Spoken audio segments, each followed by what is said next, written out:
Assalamualaikum warahmatullahi wabarakatuh. Perkenalkan, nama saya Meisa Putri, NIM 248201085, kelas 3C Farmasi. Di sini saya akan menyampaikan materi dari PPT saya tentang kimia farmasi kualitatif. Untuk materi pertama ada sulfonamida. Sulfonamida adalah senyawa yang bersifat antimikroba yang merupakan turunan sulfanilamid 4-aminobenzena sulfonamida, di mana satu atom H pada gugus sulfonamida diganti disubstitusi dengan gugus lain. Untuk rumus umum sulfonamida yaitu seperti gambar di atas. Dalam kimia, gugus fungsi sulfonamida dituliskan strip S sama dengan O, 2 strip NH2, sebuah gugus sulfonat yang berikatan dengan amina.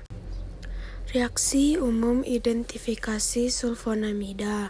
1. Reaksi terhadap gugus amin primer aromatis positif. 2. Reaksi Roux bereaksi dibuat baru. 3. Reaksi dengan kalium bromad. 4. Yaitu reaksi vanilin dan H2SO4. Untuk contoh turunan dari sulfonamida, yang pertama yaitu sulfadianzin, yang kedua yaitu sulfacetamid, dan yang terakhir yaitu sulfametasazol.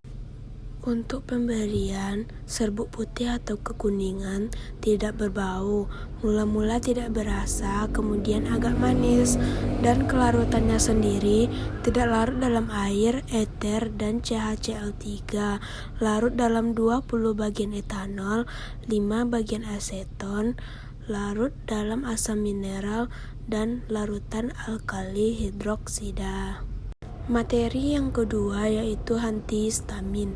Antihistamin adalah obat yang bekerja sebagai antagonis reseptor histamin yang ada, seperti reseptor histamin H1, H2, dan H3.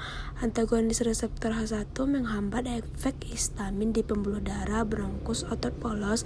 Selain itu juga dapat mengobati reaksi hipersensitivitas.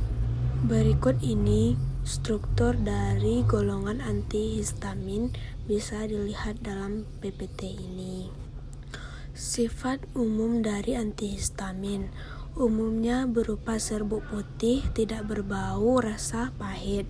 Garam antihistamin umumnya larut dalam air, sukar larut dalam pelarut organik. Reaksi umum dari antihistamin dengan asam-asam pekat umumnya menghasilkan warna. Jika diendapkan dengan air, warna berubah atau hilang.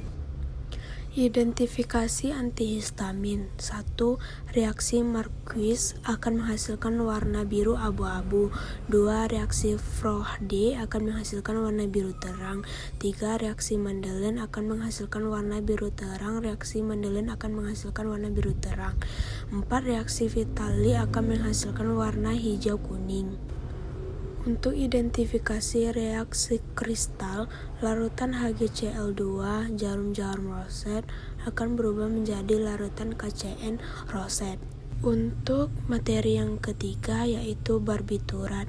Barbiturat adalah kelompok obat yang digunakan dalam pengobatan kejang, insomnia berat, gangguan kecemasan, atau sebagai obat untuk menginduksi atau memulai proses pembiusan, yaitu anestesi umum pada kedokteran. Untuk rumus umumnya bisa dilihat dalam PPT ini. Senyawa barbiturat umumnya berupa serbuk putih, tidak berbau dan rasanya pahit, bersifat asam lemah karena dapat bertautomeri menjadi bentuk ketoenol. Bentuk enol bersifat asam karena dapat terionisasi. Senyawa barbiturat hampir tidak larut dalam air, agar mudah larut dalam etanol dan aseton. Agak sukar larut dalam eter dan kloroform, larut dalam alkali hidroksida, membentuk garam. Garam barbiturat mudah larut dalam air, larutannya dalam air tidak stabil dan mudah terhidrolisasi. Contoh obat barbiturat: 1. Phenobarbital, yaitu pemberian secara luminal. 2. Diphenhydroethionatrium, pemberian secara penitotantrium. 3. Bromural, pemberian secara bromfetonal bromefal. Untuk pemberian serbuk kristal putih hidroskopis jika kena udara mengabsorpsi CO2 dan melepaskan phenytoin. Untuk mekanismenya, tempat kerja utamanya adalah korteks motorik di mana penyebaran aktivitas kejang dihambat. Cara identifikasi: sedikit zat ditambahkan 4 mili kloroform dan 0,1 mili CoCl2 3%, lalu dikocok. Akan berbentuk endapan voluminus dalam larutan yang berwarna ungu biru. Jika ditambahkan uap NH4OH akan menghasilkan warna biru. Terima kasih, sekian dari materi PPT yang saya buat. Jika ada salah dan janggal saya mohon maaf. Assalamualaikum warahmatullahi wabarakatuh.